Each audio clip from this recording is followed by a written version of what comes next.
On démarre ce soir donc avec un propos à la fois général et introductif qui, oui, peut répondre à la question comment vaincre, puisque depuis 30 ans nous sommes dans la défaite, on va dire, comment sortir de la défaite, et comment redonner de l'espoir à des travailleurs qui sont souvent aujourd'hui devenus défaitistes, et sur quel mot d'ordre pouvons-nous le faire? Je précise que je suis au Parti communiste, que je suis à la FSU, donc je parle depuis ces lieux-là, mais je parle librement aussi à partir de mon travail de recherche, et mes propos peuvent venir percuter des mots d'ordre actuels du Front de gauche ou de la CGT ou de Solidaire ou de la FSU ou de la CNT ou du NPA, enfin bref, sans compter les amis du monde diplomatique, ATTAC, etc. Toute cette nébuleuse militante qui, depuis une trentaine d'années, est sur la défensive.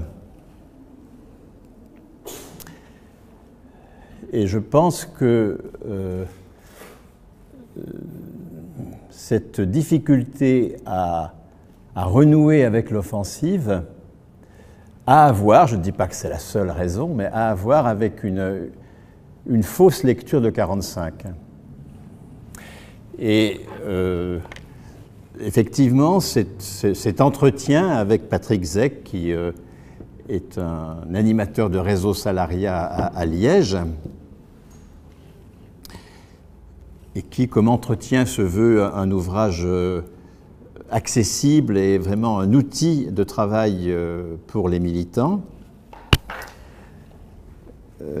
Un des objectifs de cet ouvrage, c'est de nous sortir de l'idée que 45, c'est le moment où on a mis en place de la solidarité. Je pense que c'est un très beau terme, le terme solidarité, mais que l'utiliser comme nous le faisons pour définir 45, c'est nous mettre dans une impasse et nous empêcher d'être à la hauteur de ce que Croizat et les autres ont alors mis en œuvre. Quand nous analysons 45, qui, du point de vue du salaire, est marqué par la sécurité sociale, d'une part, ça tout le monde le sait, mais aussi par le statut de la fonction publique, ça peut-être tout le monde ne le sait pas, le statut du métayage et du fermage, tout ça à l'initiative des communistes et contre tous les autres globalement.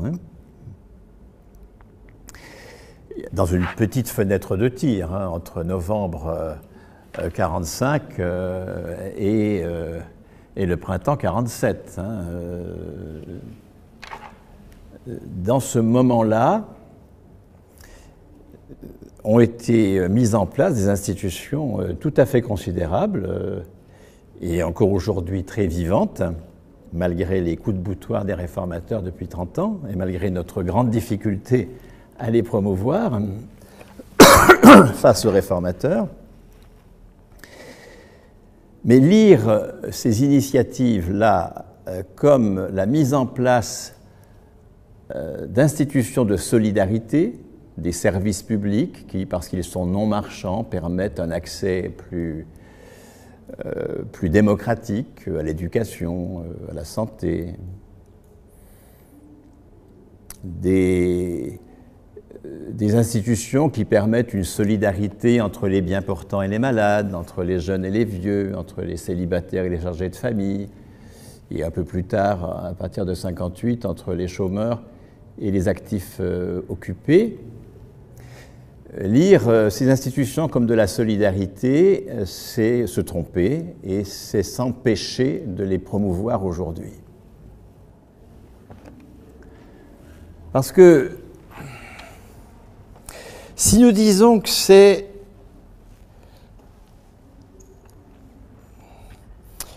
la solidarité entre ceux qui ont et ceux qui n'ont pas, donc entre ceux qui ont un emploi et ceux qui n'en ont pas, entre ceux qui sont en mesure de travailler parce qu'ayant l'âge de travailler, et ceux qui n'ont plus l'âge de travailler, entre les bien portants et les malades, etc. Nous supposons que les retraités, les soignants, les parents, les chômeurs ont des ressources parce que d'autres travaillent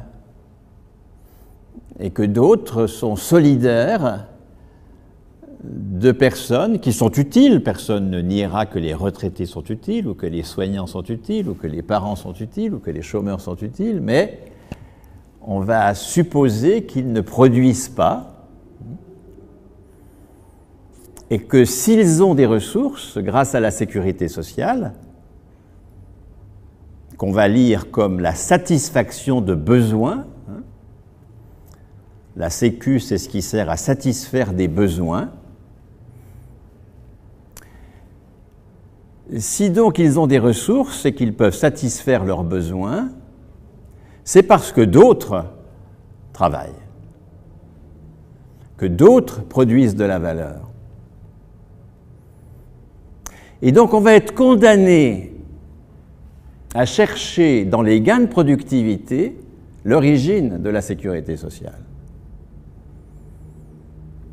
C'est parce que le travail est plus productif, le travail des uns est plus productif, que les autres vont pouvoir avoir des ressources qui sont générées par un travail si productif qu'une partie de ces ressources va pouvoir aller à des gens qui ne produisent rien, qui sont utiles, mais qui ne produisent rien.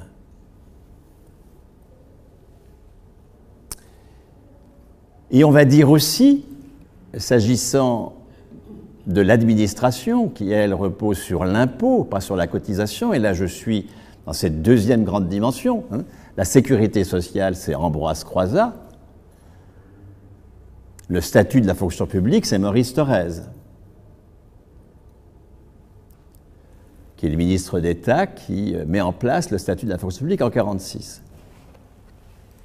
S'agissant de l'administration, de l'école, des enseignants, des salariés des municipalités, on va dire que tout ce non-marchand-là, qui est très utile pour la solidarité, puisqu'encore une fois, il permet un accès plus égal à des biens nécessaires, comme l'urbanisme ou l'éducation, la culture, que ce que donnerait le marché, eh bien que ce non-marchand n'existe que parce que le marchand est productif. Que parce que dans les entreprises capitalistes, les gains de productivité vont permettre d'assumer une production de services utiles, mais non productifs, celui des fonctionnaires. Vous voyez cette lecture de 1945, qu'il s'agisse de la fonction publique avec l'administration et l'école, qu'il s'agisse de la sécurité sociale avec la cotisation, cette lecture de 1945 suppose que le travail productif, c'est le travail qui se fait dans la sphère capitaliste marchande. Et qu'en 1945, on a été capable d'imposer au capital qu'une partie de ce qui est produit dans la sphère capitaliste aille non plus au profit, mais au salaire, qu'on a donc obtenu une meilleure répartition de la valeur capitaliste au détriment du capital et à l'avantage des salaires, et que, s'agissant des salaires, les gains de productivité des entreprises capitalistes ont permis d'assurer du non-marchand, d'une part, et des prestations de sécurité sociale, d'autre part. Cette lecture est absolument désastreuse, et c'est cette lecture qui est la nôtre.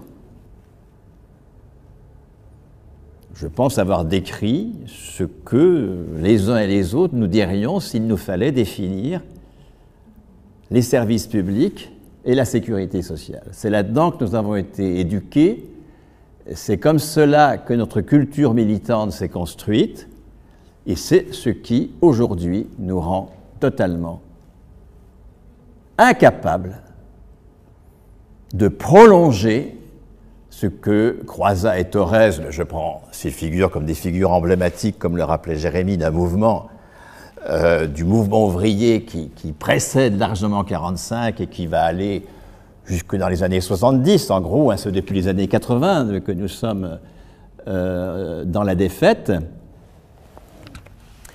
Si nous voulons retrouver la dynamique qui a conduit à la sécurité sociale et à la fonction publique, si nous voulons les promouvoir face aux attaques des réformateurs, par réformateurs j'entends le MEDEF, j'entends l'UMP, j'entends le Front National, j'entends le Parti Socialiste, j'entends la CFDT, pour prendre, disons, les grandes organisations réformatrices, si face au coup de boutoir des réformateurs, qui s'attaquent à la fonction publique et à la sécurité sociale, nous continuons à lire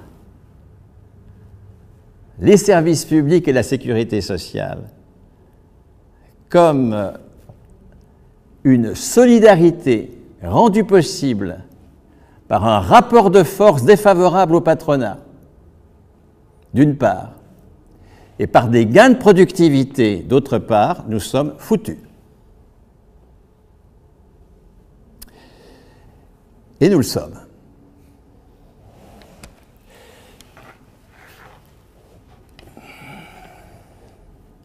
Comment sortir de l'impasse dans laquelle la thématique de la solidarité nous met ?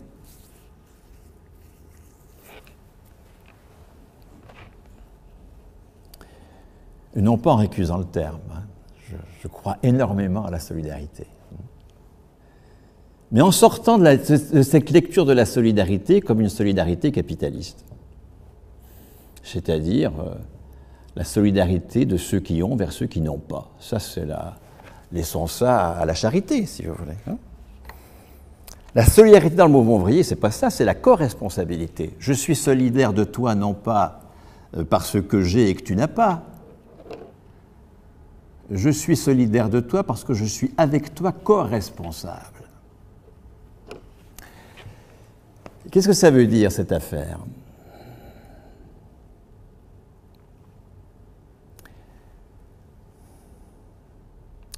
Qu'est-ce qu'implique ce changement de culture de la solidarité ? D'en finir avec la vision charitable ou catho de la solidarité pour avoir une vision révolutionnaire de la solidarité.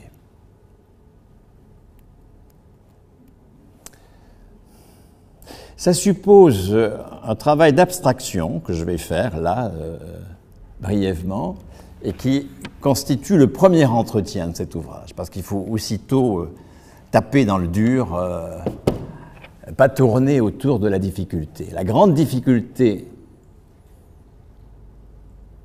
de mon propos, c'est qu'il tourne autour d'une notion qui est abstraite, qui est la notion de valeur. Qu'est-ce qui vaut dans ce que nous produisons. Qu'est-ce qui a une traduction monétaire dans ce que nous produisons? On voit bien que quand nous produisons quelque chose, il y en a qui valent et d'autres qui ne valent pas. Nous prenons, on aura l'occasion de prendre d'autres exemples dans les différentes séances dans lesquelles nous allons travailler ensemble, ou peut-être même ce soir lors du débat, mais prenons un exemple que je prends souvent parce qu'il est assez facile à comprendre tout de suite. L'activité conduire des enfants à l'école. Une activité qui est utile, conduire des enfants à l'école. Ça rend service, c'est producteur de valeur au sens de valeur d'usage, au sens de richesse, d'accord? Ça a de l'utilité sociale. Si c'est les parents qui conduisent leurs enfants à l'école, cette activité, elle a de l'utilité sociale, point. Elle vaut en tant que richesse, c'est-à-dire en tant que quelque chose qui est socialement utile, mais c'est tout. Elle n'augmente pas le PIB.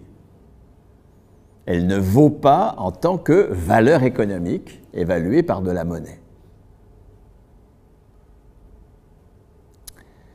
Or, c'est bien la question qu'on se pose.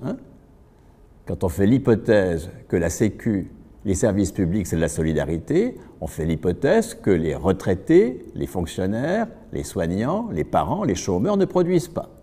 Ils produisent des valeurs d'usage, ils produisent des choses utiles, mais ils ne produisent pas de valeur économique. Ils ne manquent pas le PIB. Ils ponctionnent le PIB, qui est produit par d'autres. Les autres, c'est précisément lorsque ce ne sont pas les parents qui conduisent leurs gamins à l'école, mais quand c'est une assistante maternelle. Alors elle va non seulement être utile et produire de la valeur d'usage, mais elle va aussi produire de la valeur économique. Elle sera payée, ce sera l'expression de la valeur, une partie de la valeur qu'elle produit, et puis il y aura du profit pour son employeur, si c'est un employeur capitaliste, etc., qui sera aussi une partie de la valeur qu'elle aura produite.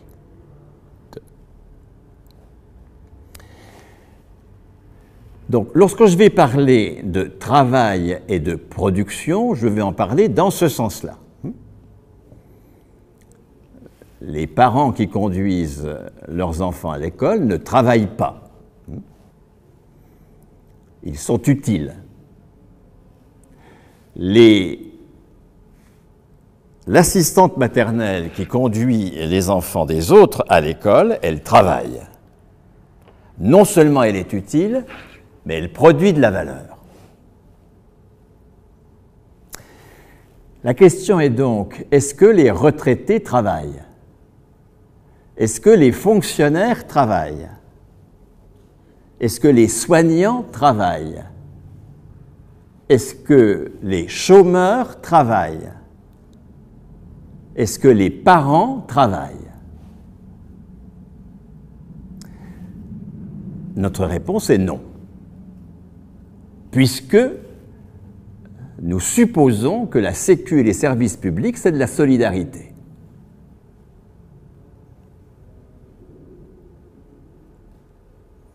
Et c'est cette réponse-là qui nous rend totalement impuissants face aux réformateurs. Tant que nous répondrons non à cette question, nous serons dans l'impasse et nous pourrons faire tous les programmes du Front de gauche que nous voulons, nous serons, 1, inaudibles, et nous le sommes, 2, dans l'échec.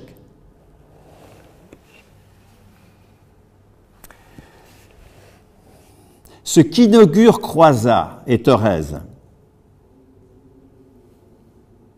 c'est une nouvelle définition du travail.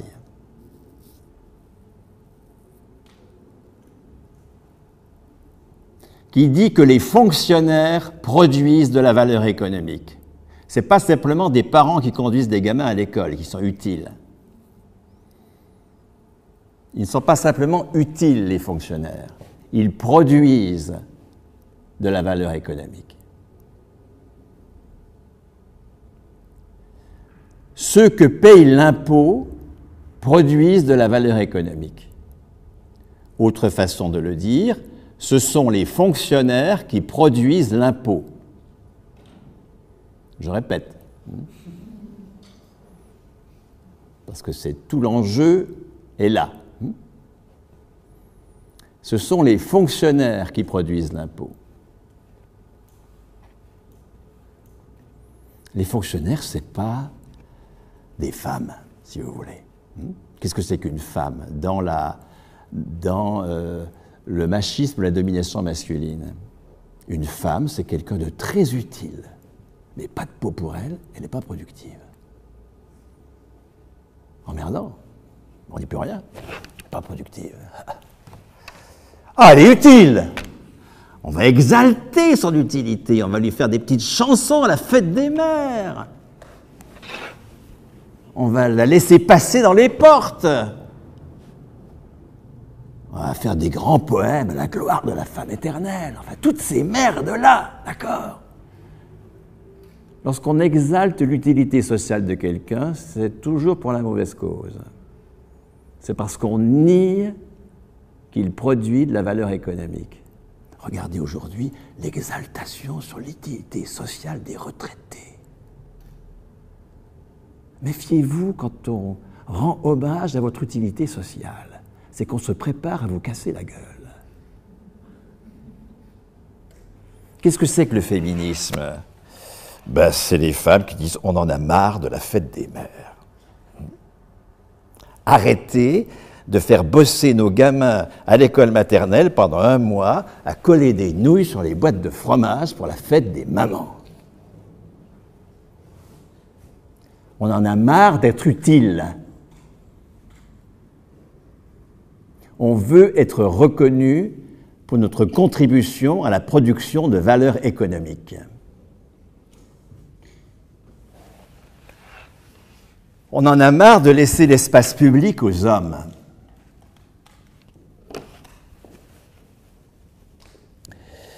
Eh bien, les retraités, les fonctionnaires, les parents et les chômeurs sont aujourd'hui dans la situation des femmes.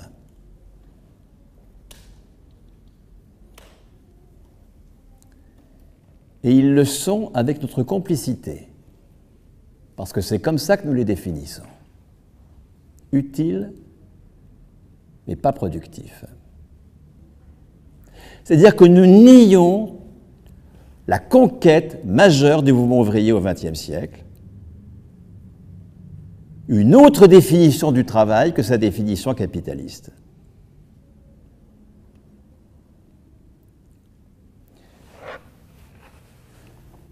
Qui nous condamne, si nous ne la voyons pas, à chercher le salut dans une meilleure répartition de la valeur ajoutée.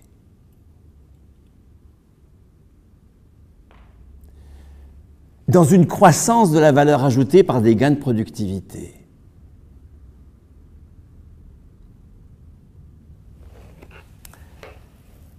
Alors que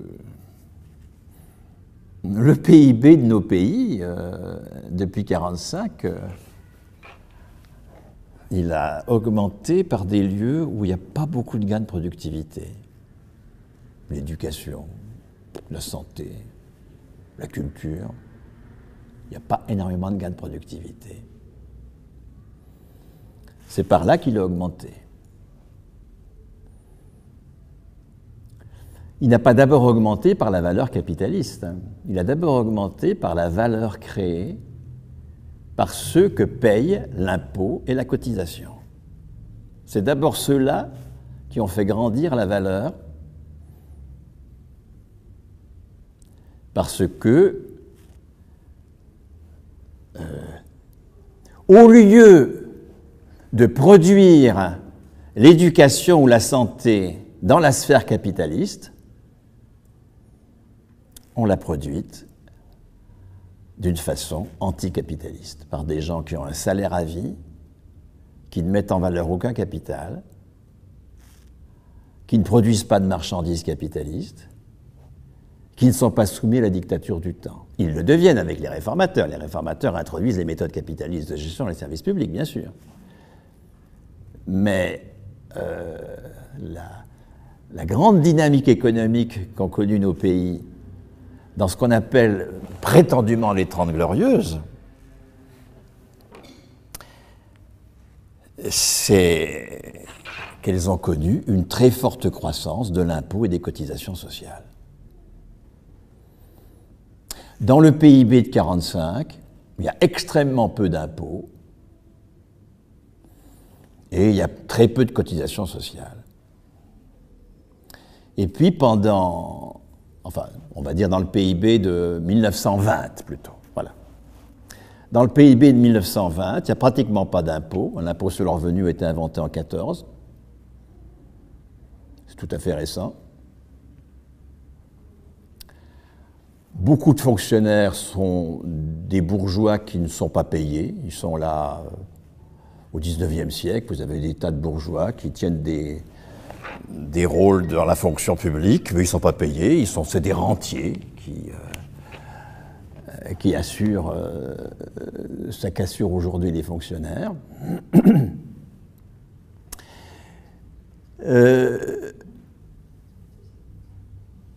Et quant à la cotisation, elle n'existe pas pratiquement. En 1920, ça n'existe pas. C'est-à-dire que la valeur économique, elle est presque exclusivement soit de la petite production marchande, dans l'agriculture, dans l'artisanat, dans le commerce. Le PIB, c'est la mesure de la valeur économique qui est créée. On additionne la valeur économique créée par les assistantes maternelles, enfin, etc., etc. Les entreprises, on prend la valeur ajoutée des entreprises, on additionne, et on a le PIB.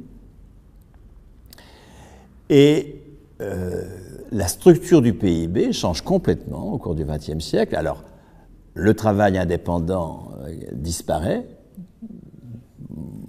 pas totalement, mais pour beaucoup. Les agriculteurs, les commerçants, les artisans voient leur part dans la valeur ajoutée diminuer considérablement. Ces travailleurs indépendants deviennent des salariés pour l'essentiel.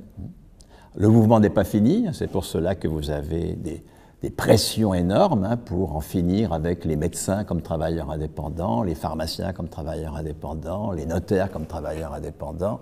Enfin, toutes les professions, les experts comptables,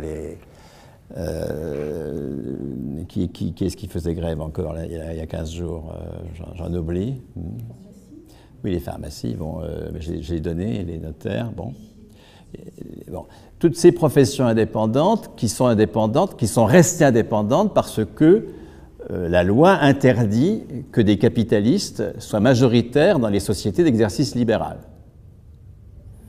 Alors qu'elle n'a pas interdit que Amazon se substitue aux libraires. Elle n'a pas interdit que les minotiers se substituent à l'initiative des boulangers.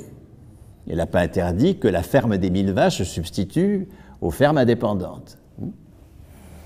En revanche, la loi interdit que des groupes capitalistes soient actionnaires majoritaires d'une pharmacie, d'un groupe d'exercice médical, etc., etc. C'est ce verrou-là que le gouvernement actuel veut faire sauter.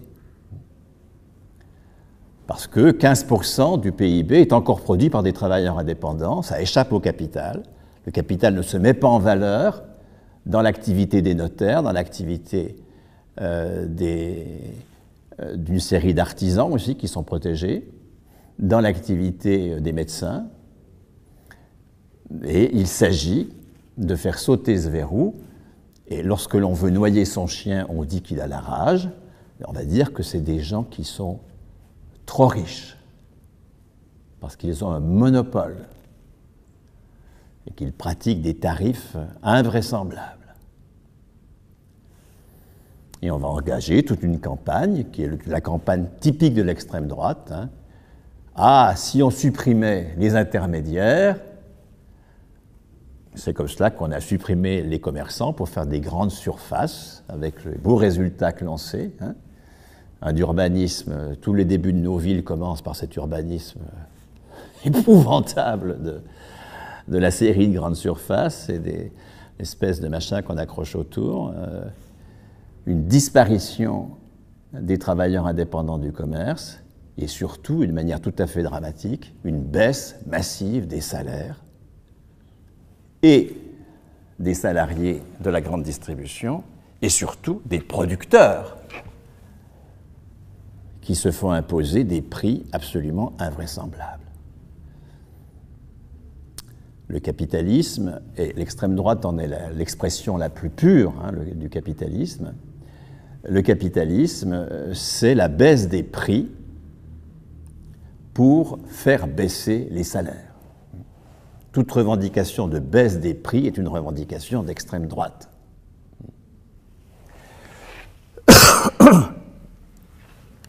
Donc le travail indépendant, sauf dans les quelques secteurs que la loi a préservés de l'arrivée massive du capital, a disparu.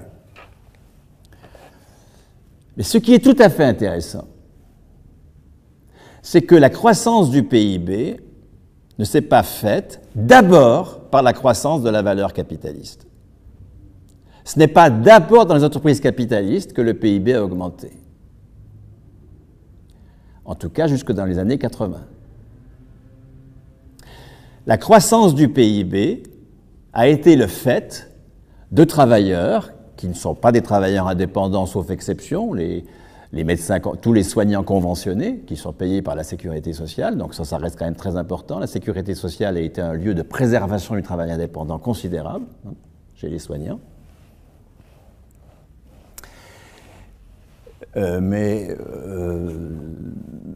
Pour l'essentiel, donc,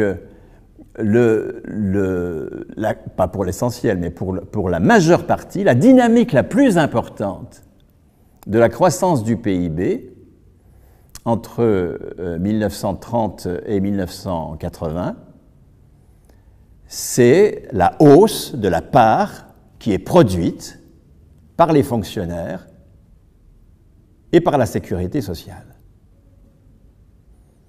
C'est là qu'il y a la plus grande dynamique, parce que la lutte de classe impose que ce soit des services publics qui assument l'école et non pas du capital, comme dans les pays où il n'y a pas eu cette lutte de classe, que ce soit des cotisations sociales qui financent le travail des soignants et non pas la logique du capital, comme aux USA par exemple. Et du coup, on a inventé une autre pratique de la valeur économique. Et évidemment, le capital n'a jamais accepté cela. Et il a repris la main au cours des années 80, depuis que le PS et la CFDT sont venus à son secours. Avant, quand il y avait une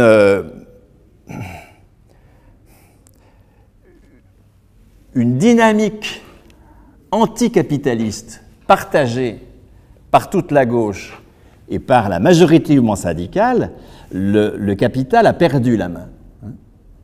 Le moment décisif où le capital reprend la main, c'est lorsqu'il réussit à faire passer de son côté, avec des gens qui ont été décisifs, Michel Rocard et la seconde gauche, Pierre Rosanvallon chez les intellectuels, François Furet, etc. Jacques Delors, vous voyez toute cette nébuleuse-là, Piketty aujourd'hui, bien sûr. Lorsque il a réussi à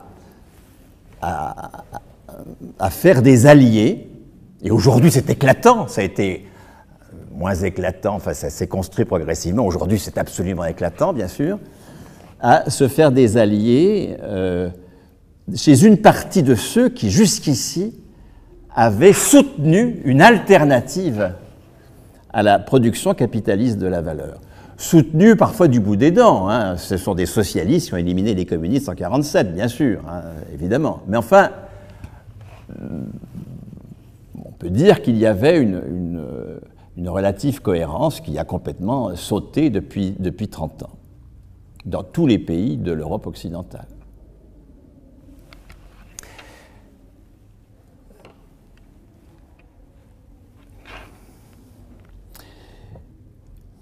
Quel est l'enjeu de lire correctement la dynamique des années 1920-1980? Non pas comme un partage de la valeur économique par une plus grande part au travail et une moindre part au capital, par un partage des gains de productivité au bénéfice de gens utiles mais non productifs, mais comme l'invention d'une nouvelle pratique de la valeur économique et donc d'une nouvelle définition du travail. L'enjeu est décisif. Si nous disons que les fonctionnaires ne produisent rien, nous sommes dans l'aliénation complète. Ça veut dire que seuls ceux qui se soumettent au marché du travail capitaliste, qui produisent des marchandises capitalistes, qui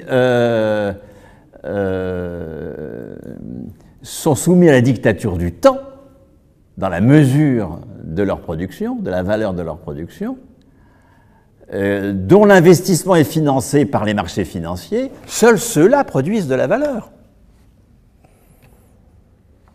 Et qu'on n'a rien inventé au XXe siècle. Le mouvement ouvrier n'a jamais été révolutionnaire. C'est ça que ça veut dire. Et on comprend que quand le mouvement ouvrier est devenu non révolutionnaire, ce qu'il est aujourd'hui, il n'est pas révolutionnaire aujourd'hui, on comprend que, du coup, en quelque sorte, pour justifier le fait que nous ne soyons plus révolutionnaires, nous disions que nous hurlions avec les loups, en disant non, de toute façon, le mouvement ouvrier n'a jamais été révolutionnaire.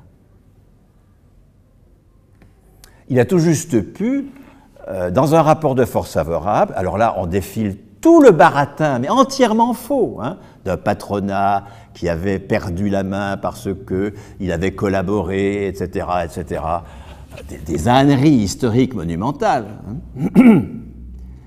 On justifie notre échec actuel en disant « mais le mouvement ouvrier n'a jamais été révolutionnaire ». À l'université d'été du Parti communiste cette année, j'ai eu un débat avec le Duigou. Il m'a dit « non, 45, c'est pas révolutionnaire ». Voilà. On comprend que des gens qui ont renoncé à faire la révolution disent qu'il n'y en a jamais eu. 45, c'est révolutionnaire. Construire une classe révolutionnaire, c'est être candidat à la direction de la valeur économique à la place de la classe dirigeante. C'est ça.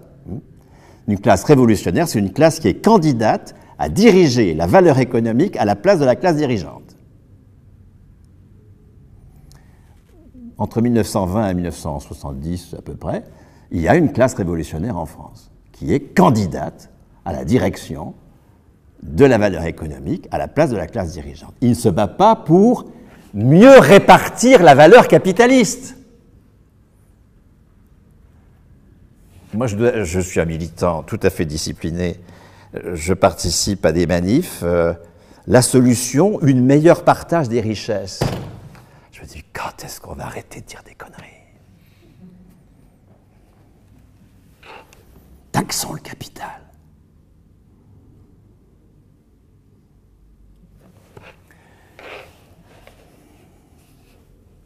Taxer le capital, c'est le légitimer. S'il y a moins de dividendes, pas de pot, il n'y aura plus rien à taxer. C'est emmerdant. Si on finance la Sécu par une taxe, jamais le mouvement ouvrier, quand il était révolutionnaire, n'a financé la Sécu en taxant le capital. Jamais. Il a financé la Sécu par une hausse du taux de cotisation, bien sûr. Tout le temps. Le taux de cotisation est de 32% quand Croizat arrive au pouvoir. En fin des années 80, même pas début, parce que le cotisation n'a pas augmenté dans le régime général depuis 1979. Enfin, disons, fin années 70, début 80, on est à 66% du salaire brut. Le mouvement ouvrier était capable de plus que doubler le taux de cotisation. Plus que doubler. Passer de 32% du salaire brut à 66% du salaire brut. Est-ce que ça a baissé les salaires? Pas du tout. Parce qu'en même temps, il s'est battu pour la hausse du salaire brut, bien sûr, pour que les cotisations qui augmentent, les cotisations salariales, n'aient aucun impact négatif sur le salaire net. Et c'est un mouvement ouvrier qui ne se battait pas pour l'emploi, qui se battait pour le salaire. Ça, on verra ça demain. Plein d'emploi ou plein salaire, c'est pour une autre fois. Hein. Mais je pose un peu les cartes quand même sur la table. Hein.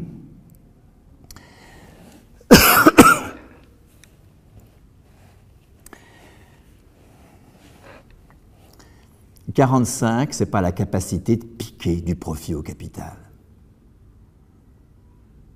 Puis pas de peau n'a plus la capacité parce que la mondialisation fait qu'on a perdu la main. Il faut arrêter de se consoler avec ce genre de stupidité. 45, c'est la marginalisation du capital dans la production de la valeur, par l'affirmation que quelqu'un qui a un salaire à vie, qui ne passe jamais par le marché du travail, qui n'a pas d'employeur, produit de la valeur économique. Ça, c'est le statut de la fonction publique. Thorez.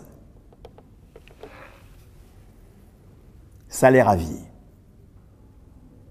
Qualification liée à la personne, dans le grade. Un fonctionnaire est payé pour son grade, pas pour son poste.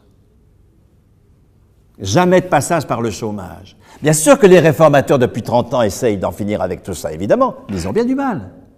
Quand Sarkozy a fait sa loi pour faire intervenir le chômage dans la fonction publique, il a échoué.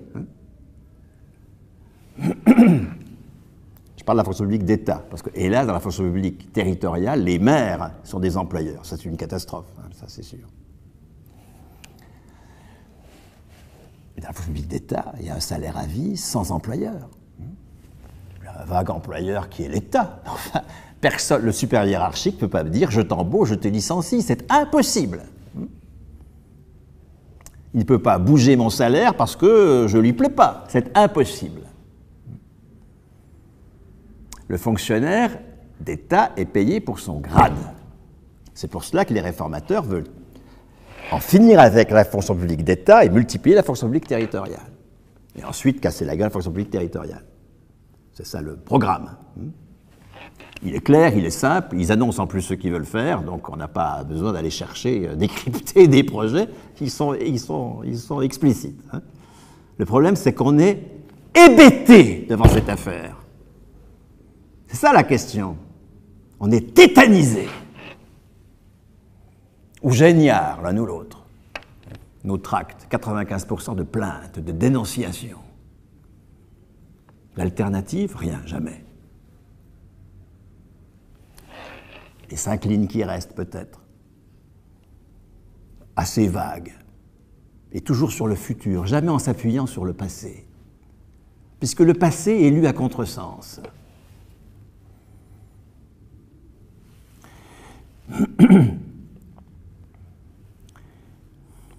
L'invention massive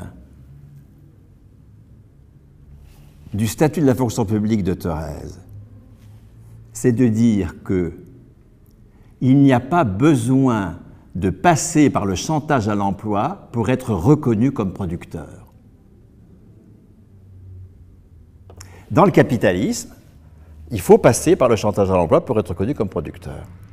Et d'ailleurs, beaucoup de l'éducation que nous faisons de nos enfants consiste à les habituer à répondre aux exigences du marché du travail. On les conduit dans des salons d'orientation, dès la 5e, histoire de les bien formater leurs projets pour qu'ils appauvrissent leurs ambitions, pour les aligner sur les exigences du marché du travail, cette divinité à laquelle nous sacrifions notre bonheur collectif. Ça, c'est le capitalisme. La fonction publique, il n'y a pas de marché du travail. Il n'y a pas d'employeur. On n'est jamais demandeur d'emploi. Parce qu'on a un salaire à vie. Il y a de la mobilité, bien sûr, mais qui ne passe pas par le marché du travail. C'est pour cela que lorsque Anicet Le Pors, ministre communiste lui aussi, de la fonction publique, tente de supprimer le rôle d'employeur des maires pour que les fonctionnaires territoriaux soient de vrais fonctionnaires, ben, il n'y parvient pas. Notre 83, elle est très ambiguë, cette question, parce que Defer, évidemment, veille au grain, c'est lui l'homme fort du gouvernement sur ces questions-là. Le Porce, il fait ce qu'il peut. Remarquable ministre. Mais il n'a pas la main. Et puis dès 86, dès la première cohabitation, la droite restaure la plénitude du rôle d'employeur des maires. Jamais un gouvernement ultérieur, y compris la vraisemblable gauche plurielle qui pendant 5 ans est le gouvernement qui privatise le plus depuis la Libération, ne revient sur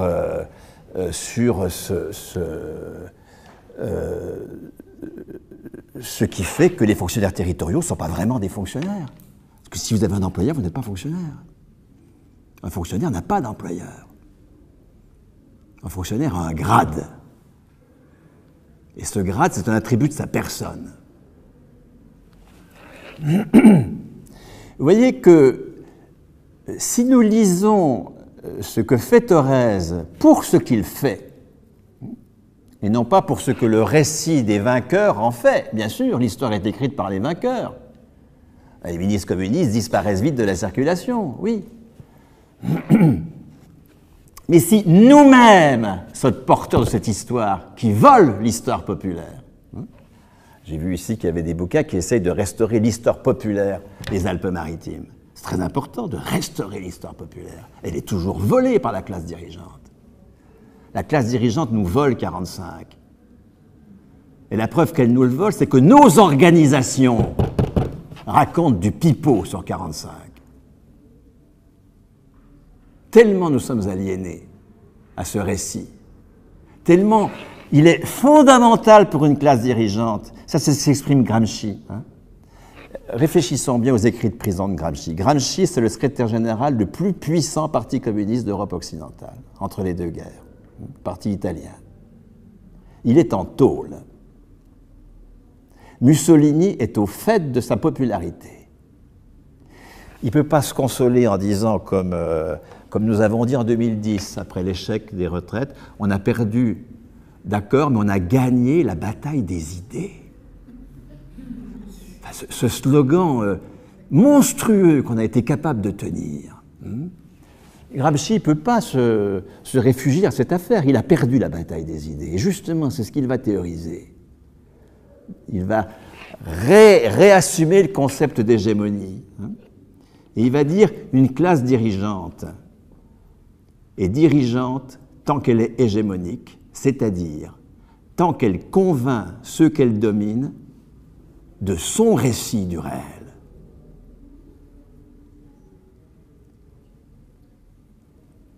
Nous sommes dans cette situation où nous n'avons pas de récit autonome du réel.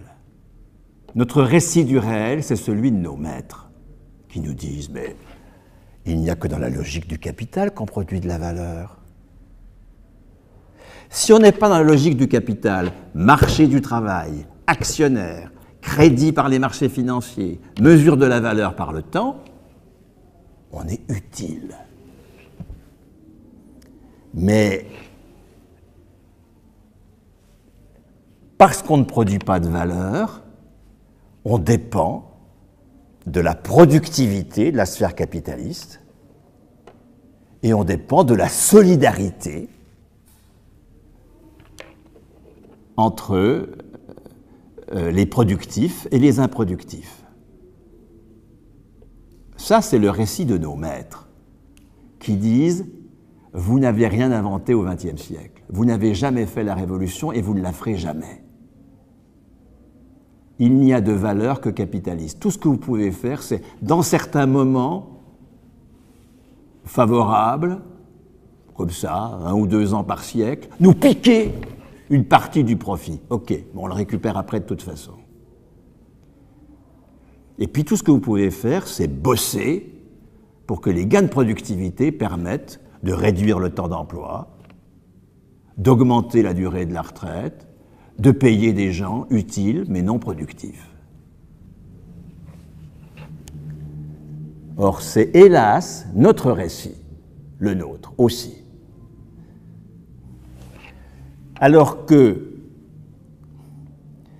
si le mouvement communiste, si la CGT ont mobilisé des centaines de milliers de personnes qui, pour beaucoup, ont laissé leur peau dans l'affaire, ont laissé leur honneur, ont laissé des tas de choses de leur existence,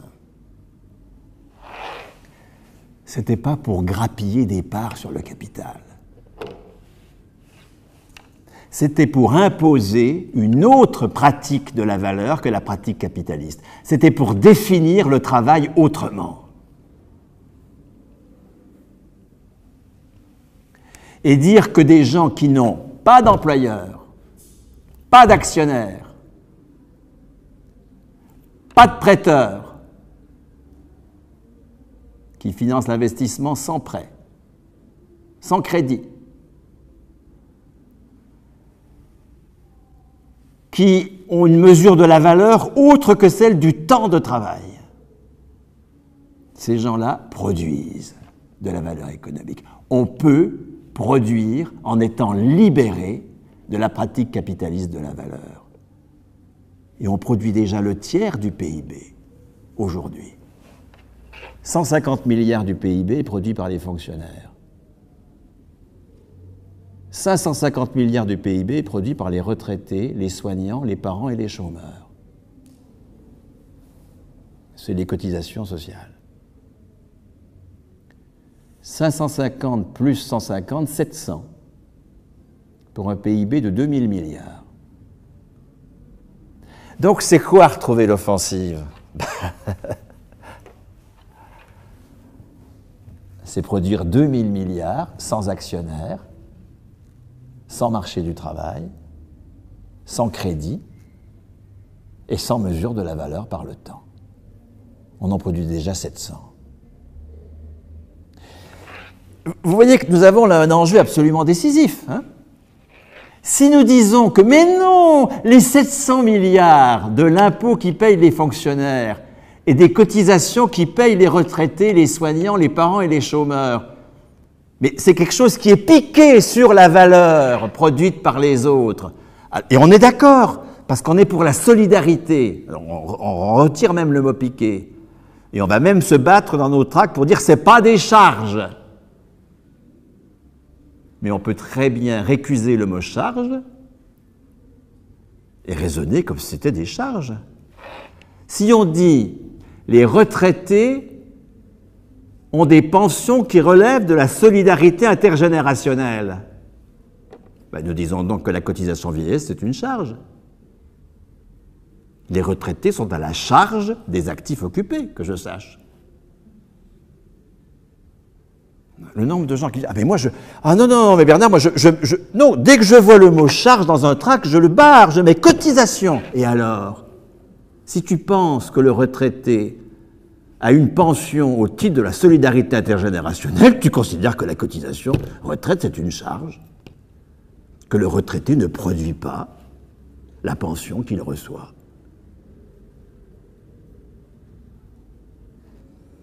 Et si tu diffuses une NVO annuelle disant comment ne pas payer 1 euro de plus d'impôts, tu considères que l'impôt, c'est une ponction sur la valeur que tu produis, toi, et qui va à des femmes très utiles, mais pas productives. Les fonctionnaires.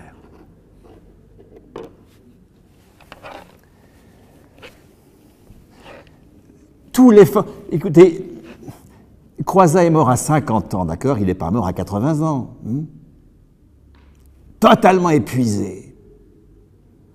Après avoir été au bagne, il était député communiste, entre 40 et 43, il était au bagne en Algérie, enfin, etc., etc. Bien.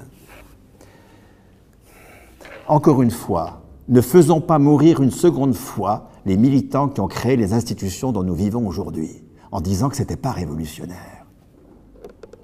En disant qu'ils ont fait des avancées démocratiques. Moi, je suis au Parti communiste depuis 1969, on ne parle que des avancées démocratiques de 1945. Ce n'est pas une avancée démocratique, 1945. C'est le début d'institutions révolutionnaires qui changent la donne en matière de production de valeur économique.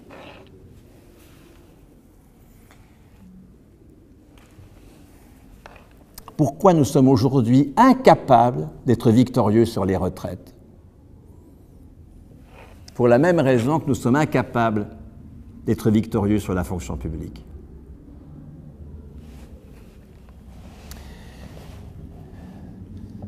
Les fonctionnaires, rappelez-vous quand même comment ils se défendent aujourd'hui, hein? Les fonctionnaires, prenez des enseignants, ils essayent de mettre de leur côté les parents comme usagers en disant « Attention, les services publics sont en danger ». C'est-à-dire qu'ils s'adressent aux autres en tant que consommateurs. Et moi je me souviens de la votation sur la Poste qui m'avait totalement scandalisé, hein. Tous les tracts de la votation sur la Poste insistaient sur le fait qu'on allait perdre le service public de la Poste. Rien sur le statut des postiers. Rien. Alors que l'enjeu décisif de la mutation de France Télécom et de la Poste, c'est le statut des postiers, bien sûr. C'est pas le service public. Nos adversaires ne sont pas contre les services publics. Ils sont contre les fonctionnaires. Ah, des services publics sans fonctionnaires. Mais c'est un rêve. Pourquoi ? Parce que les fonctionnaires, c'est un coin, mais décisif, contre la définition capitaliste du travail. Voilà des gens qui n'ont pas d'employeur, qui ne vont pas sur le marché du travail et qui travaillent. Ben non, ils ne travaillent pas. Ben non, ils sont utiles. Et donc des fonctionnaires qui défendent leur utilité sociale. Moi, je suis à la FSU. Un jour, mon secrétaire général me montre le tract, une affiche, en me disant, tu vois, on a fait une affiche sur fier du service public. Je lui dis, mais quand est-ce que tu ferais une affiche fière de la fonction publique? Jamais. Les fonctionnaires font le dos rond. Ils ont réussi à se convaincre eux-mêmes que ils ont quand même le privilège de l'emploi à vie. Ce qui est une lecture absolument fausse. Les fonctionnaires aujourd'hui sont les plus mobiles des salariés. Dans le privé, il y a une telle peur de ne pas retrouver d'emploi qu'il n'y a plus de démission. Bon, il y en a qui sont maquillés en rupture conventionnelle, mais la durée moyenne d'emploi dans le privé, il augmente. Hein. Les statistiques sont assez stupéfiantes là-dessus. Hein. Les gens s'emmerdent éventuellement, ils ont la trouille, mais ils restent. Ils restent. Donc les plus mobiles, ça n'a pas toujours été le cas, mais aujourd'hui les plus mobiles des salariés, c'est les fonctionnaires. Forcément, eux, ils n'ont pas la trouille de ne pas retrouver d'emploi, puisqu'ils ne relèvent pas de la logique de l'emploi. Donc un fonctionnaire, ce n'est pas quelqu'un qui a un emploi à vie, c'est quelqu'un qui a un salaire à vie. Et pourquoi ça accroche tellement la bouche d'un militant, l'idée du salaire à vie? Nous sommes à ce point aliénés à l'emploi que nous pensions que seul l'emploi est la matrice du travail?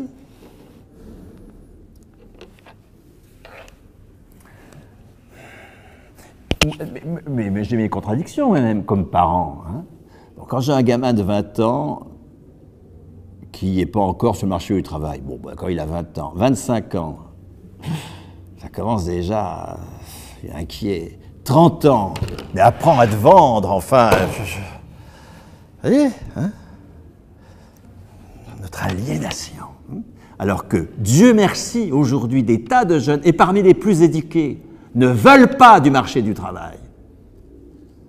Ils inventent avec le RSA, avec le chômage, ils bricolent. Hein, mais pour ne pas dépendre d'un employeur, pour ne pas être demandeur d'emploi, ils refusent le chantage à l'emploi.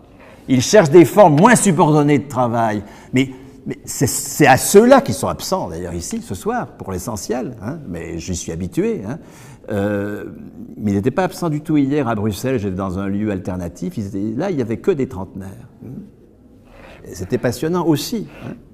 Moi, mon obsession, c'est qu'on fasse le pont entre ces trentenaires qui n'ont aucune expérience de la tradition cégéto-communiste, dont je suis porteur moi, et puis la tradition cégéto-communiste qui les ignore. Voilà. Lorsqu'on fera le pont, alors on retrouvera l'offensive. Mais faire le pont, ça suppose que l'on puisse dire à ces jeunes « mais tu as droit au salaire à vie », puisqu'on l'a inventé avec les fonctionnaires. Et j'en viens à la retraite. Tu as droit au salaire à vie puisqu'on l'a inventé avec la retraite.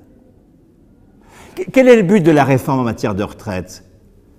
C'est de dire la seule légitimité à la retraite, c'est j'ai cotisé, j'ai droit. Et vous voyez bien que ça a à voir avec tout ce que je viens de dire. Hein? J'ai produit de la valeur quand j'avais un emploi. Quand j'ai plus d'emploi, je ne produis plus de valeur. J'étais un homme, je deviens une femme. La seule façon pour moi d'avoir des ressources, quand je ne produis plus de valeur, puisque j'ai plus d'emploi, puisque la classe ouvrière n'a pas été révolutionnaire et qu'elle n'a pas inventé le salaire à vie comme substitut de l'emploi, comme matrice du travail. Ce qu'elle a fait, précisément. Elle a commencé, il faut que nous allions au bout, hein, pour que tous les salariés relèvent du salaire à vie. Bien, mais j'achève le raisonnement de la CFDT. C'est le raisonnement type du PS, de la CFDT, pour prendre ceux qui sont à gauche, les Verts aussi sont sur ce raisonnement-là. Attaque est sur ce raisonnement-là. Enfin, il y a beaucoup de monde, hein, hélas. Hein, Lorsque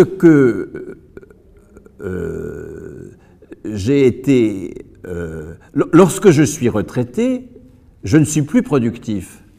La seule façon donc d'avoir des ressources, c'est que ceux qui sont productifs m'en donnent.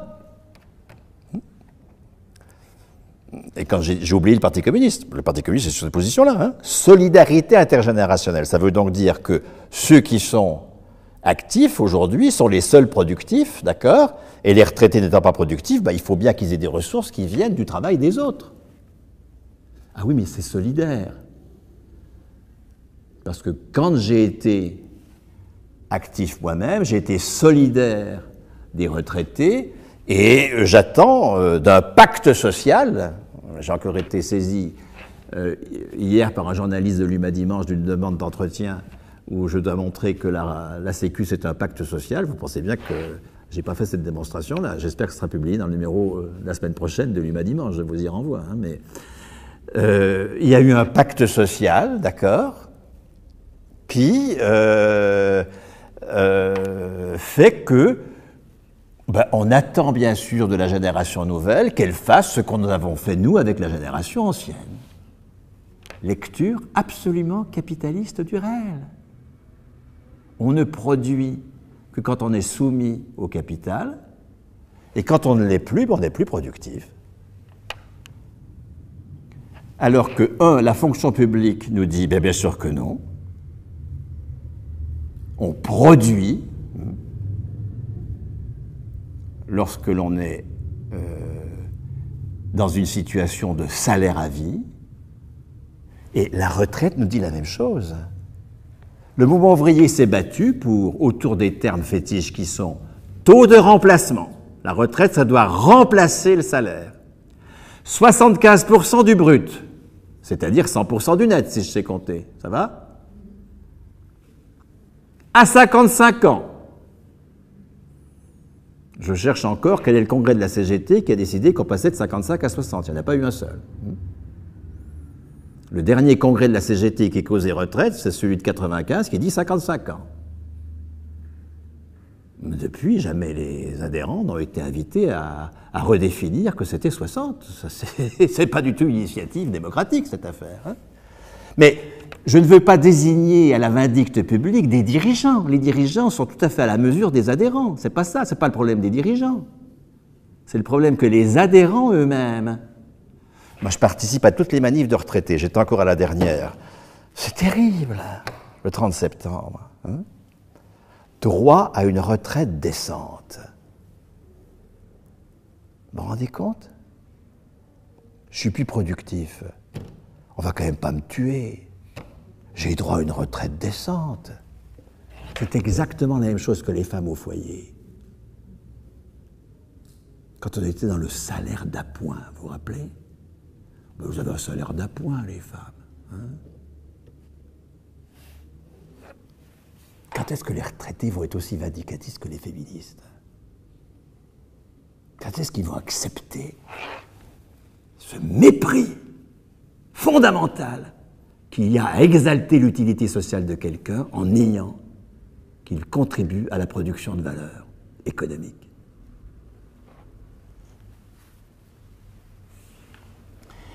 Or, précisément, tout l'effort du mouvement ouvrier contre l'Agirc-Arrco, je rappelle quand même que l'Arco a été créé par FO et le patronat contre le régime général et contre la CGT dans les années 50. Aujourd'hui, vous avez des administrateurs CGT de l'Arco qui ne le savent même plus. C'est catastrophique. La logique de l'Arco, c'est une logique capitaliste. C'est paritaire. Paritaire, ça veut dire que c'est toujours le patron, d'accord? Ça, tout le monde le sait maintenant, je pense quand même. 2, c'est j'ai cotisé, j'ai droit. Chacun a un compte, on traduit ses cotisations en points, et tous les ans, on reçoit le compte de ces points, on accumule. C'est un compte notionnel, dirait Piketty. Piketty, c'est le grand chantre de l'affaire. Il veut que toute la sécurité sociale soit sur le modèle de l'Agirc-Arrco. C'est pour ça que si à la CGT, on n'est pas vent debout contre l'Agirc-Arrco, c'est foutu. C'est qu'on a perdu complètement nos fondamentaux. Donc, et c'est tout le discours de Berger, la CGT nous dit, la seule mesure équitable de la pension, c'est la somme des cotisations de carrière. Chacun doit récupérer dans ses pensions la somme de ses cotisations de carrière. On est bien dans « j'ai cotisé, j'ai droit » de la solidarité interprofessionnelle. Quand j'étais actif, j'ai donné toutes mes cotisations à d'autres. Quand je suis retraité, je récupère mes cotisations. Évidemment, ce n'est pas mes cotisations, puisqu'il y a de la répartition. Mais les cotisations actuelles des autres doivent me permettre de récupérer mes cotisations passées. Et donc, ce qui est équitable en matière de pension, c'est de calculer la pension à partir des cotisations de carrière. Ce que fait l'Agirc-Arrco. Et ce que font les réformateurs, qui centrent tout le débat sur la carrière. 30 ans, pas 30 ans, 37 ans, 40 ans, est-ce qu'on va compter les années d'apprentissage dans la carrière? Est-ce qu'on va compter les années d'études dans la carrière? Est-ce qu'on va compter les temps de travail, temps de chômage non indemnisé dans la carrière? Si nous mettons le petit doigt là-dedans, bon, je lis tellement de tracts dans lesquels nous avons mis plus que le petit doigt là-dedans, la main complète et le bras complet, on pourrait améliorer le calcul de la carrière en comptant les années d'études. Mais c'est nier tout ce qui a motivé le mouvement ouvrier contre l'Agirc-Arrco au bénéfice du régime général et du statut de la fonction publique. Le statut de la fonction publique, qui va servir de modèle à toutes les revendications du privé en matière de retraite, les revendications du syndicalisme de transformation sociale. Je ne parle pas du syndicalisme d'accompagnement de la réforme, bien sûr, qui n'a jamais été sur ses positions, qui a toujours défendu, qui a créé l'Arco, FO a créé l'Arco, donc ils ne peuvent pas être contre.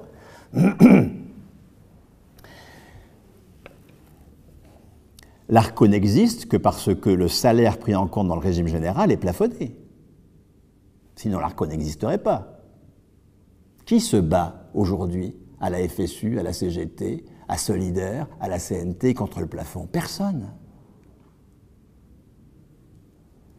Alors que c'est le cœur de la bataille, déplafonnement. C'est le cœur de la bataille jusqu'aux années 70. Déplafonnement du régime général.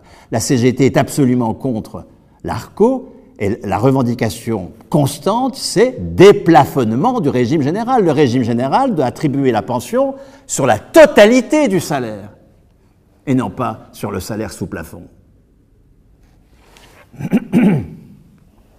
Quelle est la différence entre l'Arco et l'Agirc? Mais elle est décisive.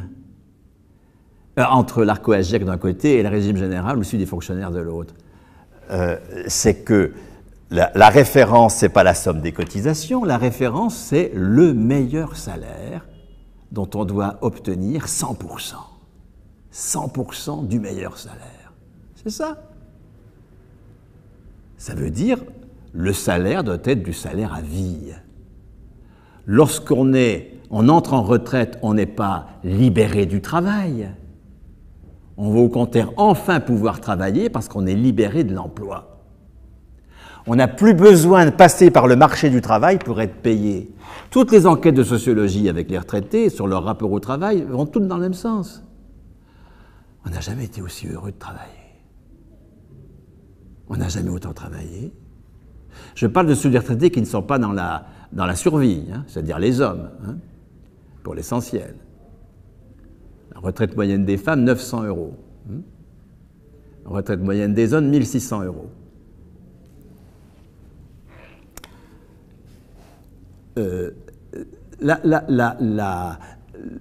Quand on interroge des retraités, hommes ou femmes, qui ont une pension proche de leur salaire, disons entre 70 et 100% de leur salaire d'activité, on a toujours la même réponse. Hein. Je n'ai jamais été aussi heureux de travailler. Pourquoi? Mais parce qu'ils n'ont plus besoin de passer par le marché du travail pour travailler.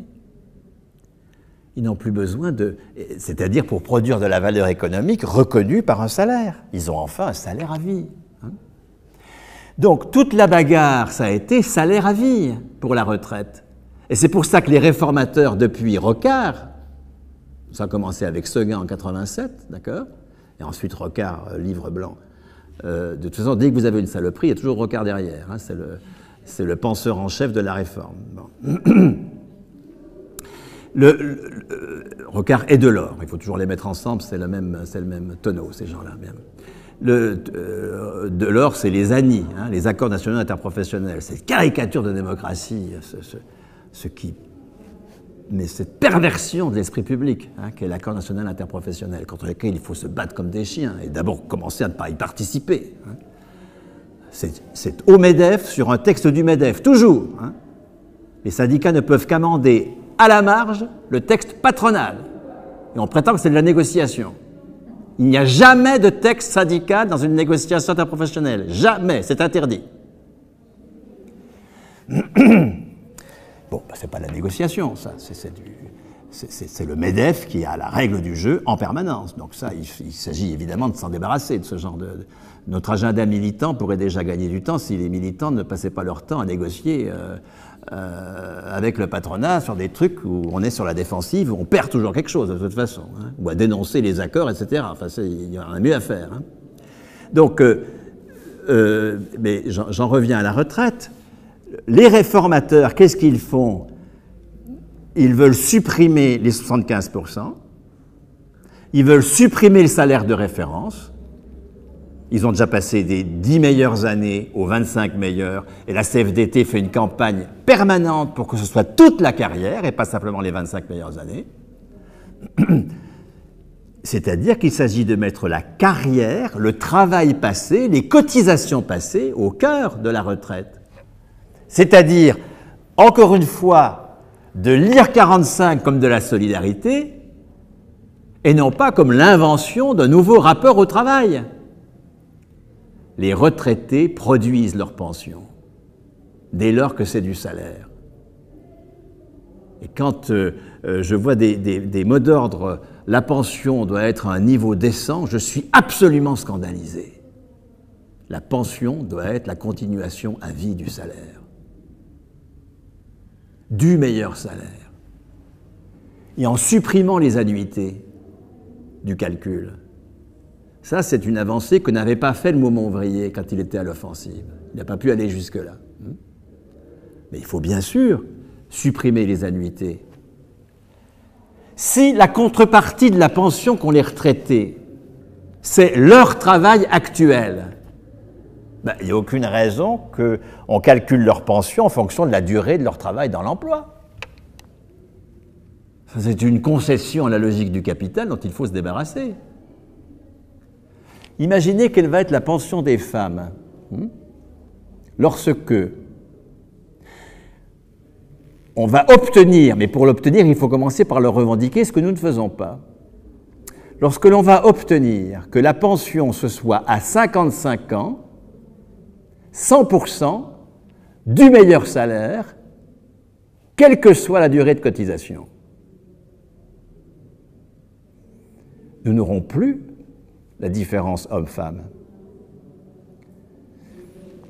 Les femmes, parce que c'est des femmes, d'accord, et donc que la seconde journée, c'est très utile mais pas productif, enfin, je vous renvoie à la petite chanson habituelle, d'accord, les hommes s'en exonèrent de la seconde journée, d'accord, mais honore beaucoup les femmes pour cette seconde journée. Hein. Ma chérie, bien sûr. Bon. Quand ils ne se barrent pas, hein, enfin ceux qui ne se barrent pas, ils honorent beaucoup.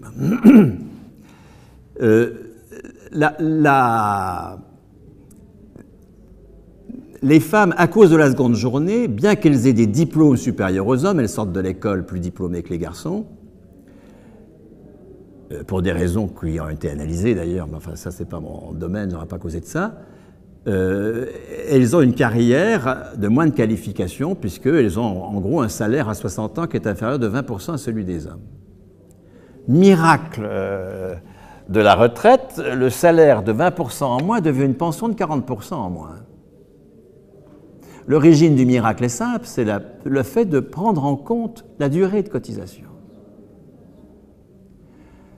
Et si vous avez certes des protestations, mais aucune action collective syndicale d'envergure pour en finir avec ce scandale de la pension des femmes, vous avez des dénonciations, mais aucun mot d'ordre à ce propos.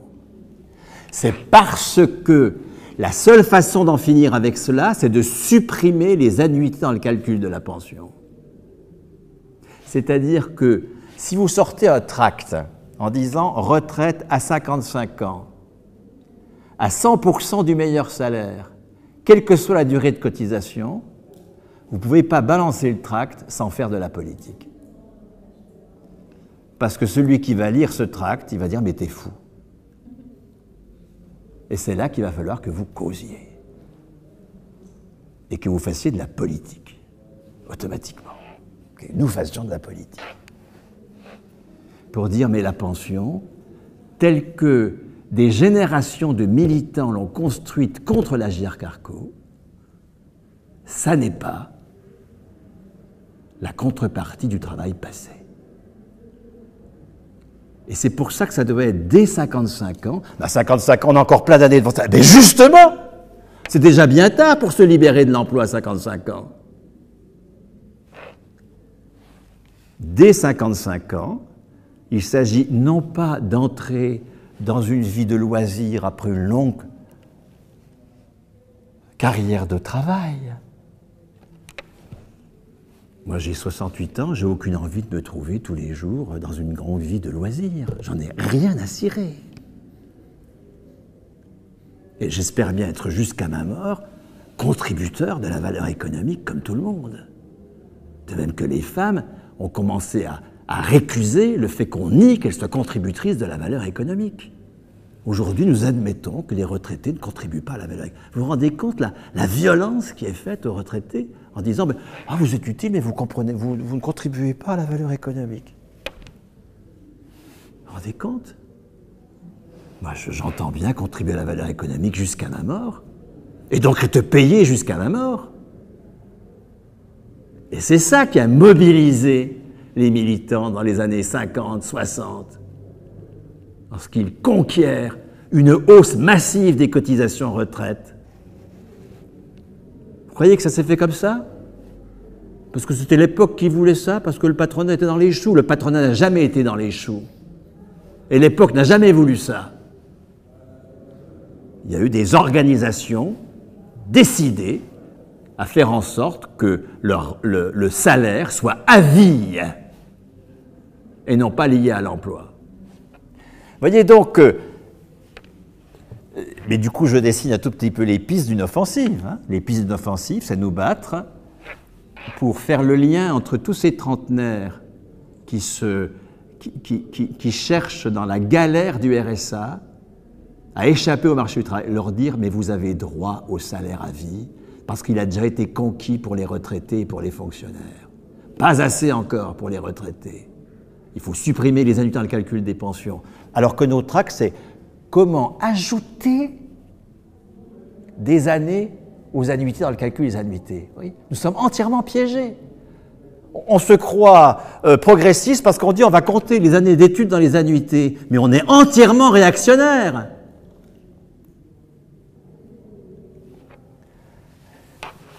Ce n'est pas parce que j'ai travaillé que j'ai droit à la retraite. Ce n'est pas parce que j'ai cotisé, que j'ai été solidaire que j'ai droit à la retraite. J'ai droit à la retraite parce qu'un mouvement ouvrier révolutionnaire a conquis une autre définition du travail que sa définition capitaliste. Et donc, si nous sommes sur ces positions-là clairement, nous allons pouvoir nous adresser aux jeunes à 18 ans, non pas avec notre foutue allocation d'autonomie pour la jeunesse, et notre sécurité du parcours emploi-formation, qui sont des mots d'ordre réactionnaires, je le dis fermement, comme communistes, puisque ce sont ceux de mon parti. Mais c'est aussi ceux du Front de gauche, hein, parce que le programme Luma d'abord, hélas, il n'est pas mieux, hein, c'est pareil. Hein.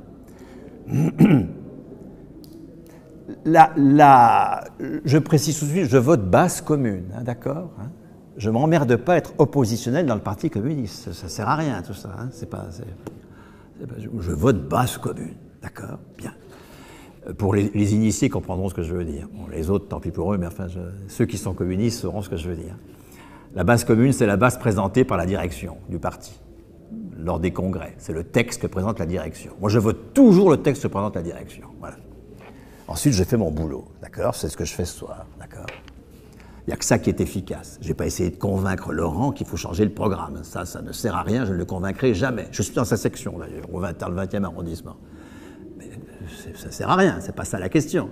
La question, c'est que les communistes à la base, que les cégétistes à la base, les militants de Solidaire à la base, les militants du parti de gauche à la base, etc., les militants d'Attaque à la base, arrêtent avec cette aliénation de la Sécu comme solidarité et voient bien que si nous posons les conquêtes de Croizat et de Thorez, de Marcel Paul pour l'EDF et de Charles Tillon, on n'en parle jamais parce qu'il a quitté le Parti communiste en étant exclu. Alors celui-là, il a disparu des photos officielles, d'accord, mais enfin, il en a fait des choses, hein, Tillon, bien sûr. Hein.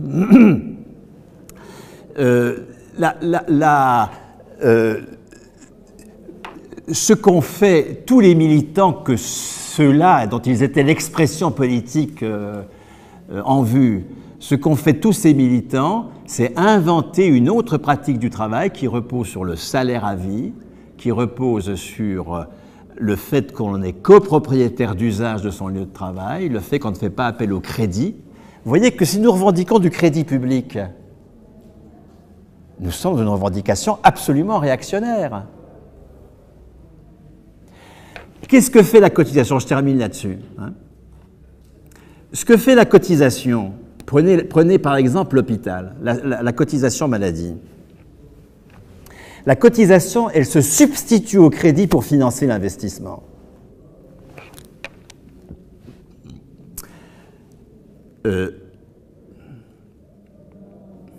Lorsque, dans les années 60, on crée les CHU, ceux qui sont les plus âgés d'entre nous mesurent ce que ça a été. Hein.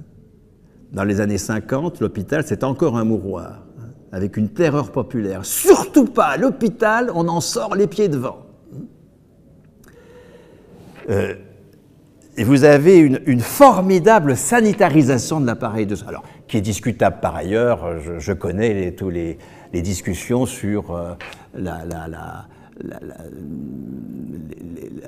perversion d'une forme de technicité de l'appareil de soins qui fait que le diagnostic clinique disparaît au bénéfice de protocoles. Je connais tout ça, bon, d'accord.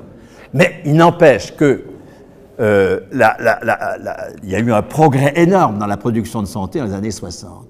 Et que ce progrès énorme est passé par la salarisation de l'élite du corps médical, qui est devenue salariée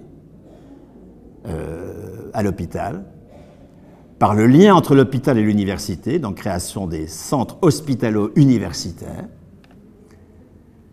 par en aval de tout ça, la transformation des hospices en hôpitaux de jour, enfin, etc., etc., etc.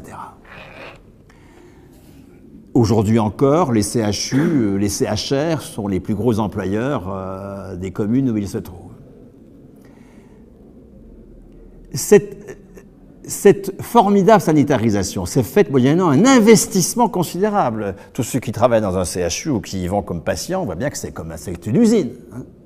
Il y a un investissement absolument énorme. Comment est-ce qu'a été financé l'investissement qui a créé les CHU? Par un appel au marché des capitaux? Pas du tout. Par une augmentation de la cotisation maladie. Alors on a ponctionné, mais pas du tout.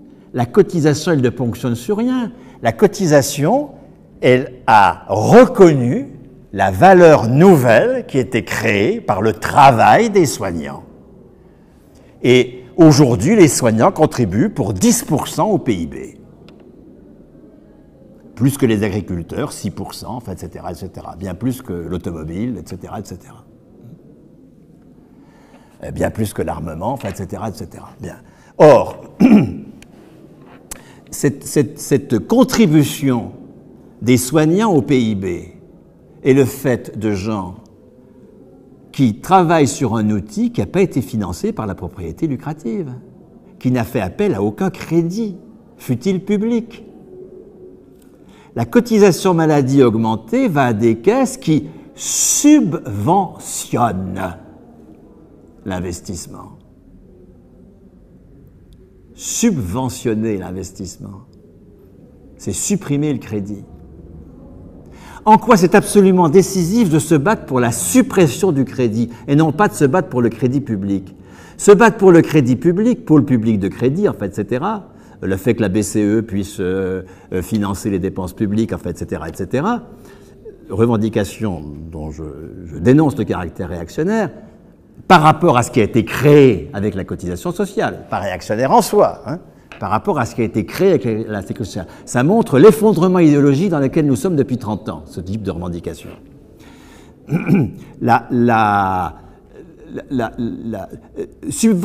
Revendiquer un pôle public de crédit, c'est légitimer le crédit comme financeur de l'investissement. Or, quelle est l'origine du financement d'investissement par crédit?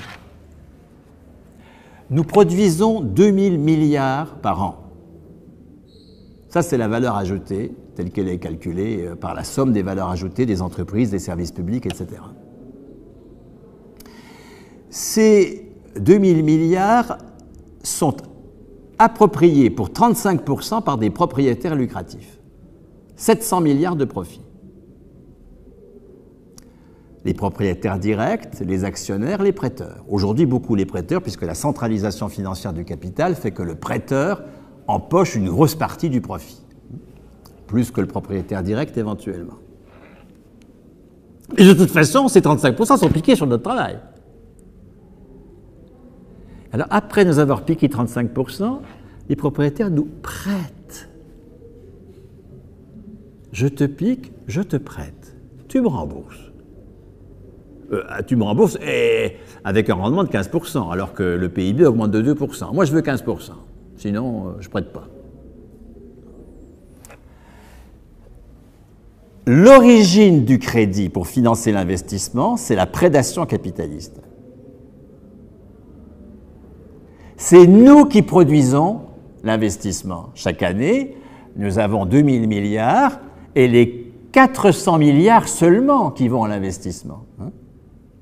Sur les 700 milliards de profits, il n'y a que 400 qui sont investis. Il y en a 300 qui vont en dividendes après investissement. Et en taux d'intérêt des prêteurs. En frais financiers des entreprises. Qui ensuite servent à la spéculation. Certainement pas à la production. La spéculation ne produit rien. La spéculation, elle centralise le profit dans les mains des portefeuilles financiers.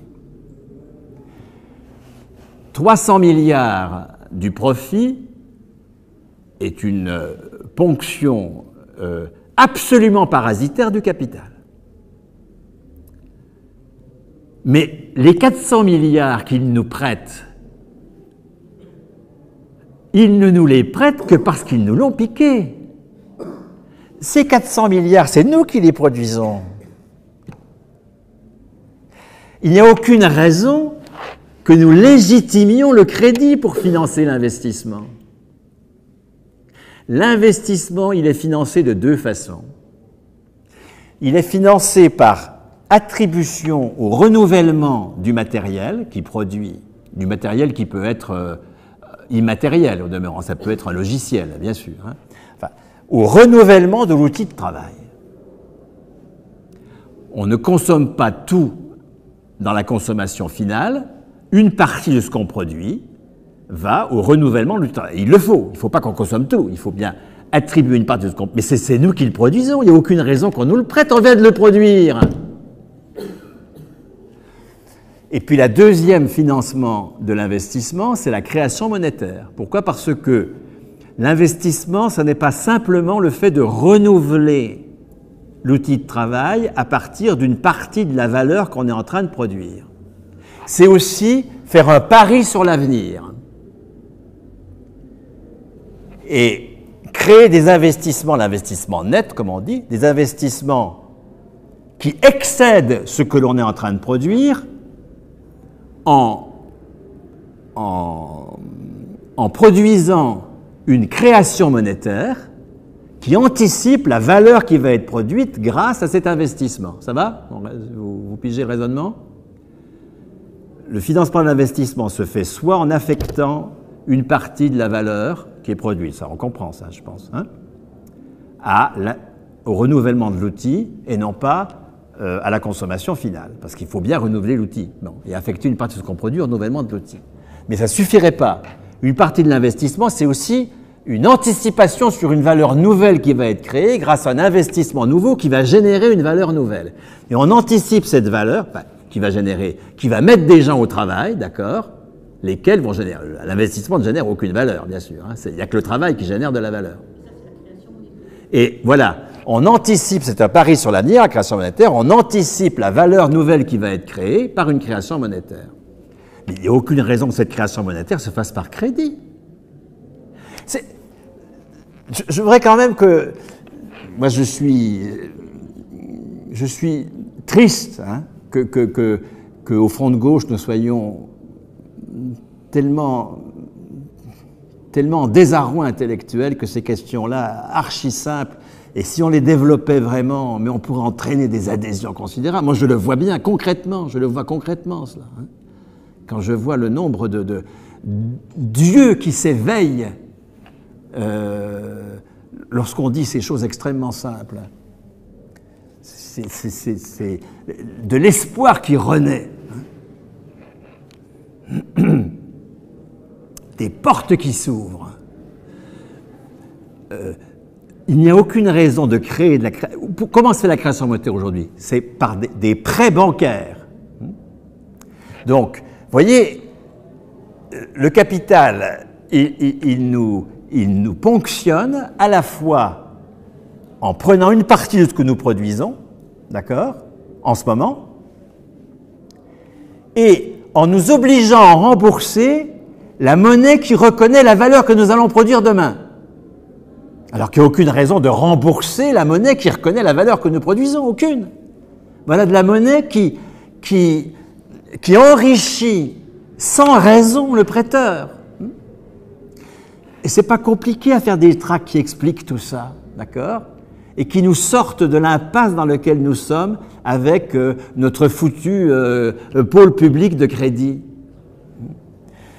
Nos revendications que dans les régions, on diminue le crédit aux PME par de l'argent public.